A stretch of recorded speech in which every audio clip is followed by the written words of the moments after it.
ang aming poga. At magpiprito naman ng isda.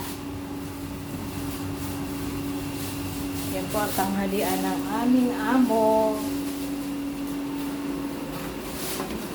Yes. Sa amin naman po ay adobong pakpak. Hindi niyo makita kasi ang usok.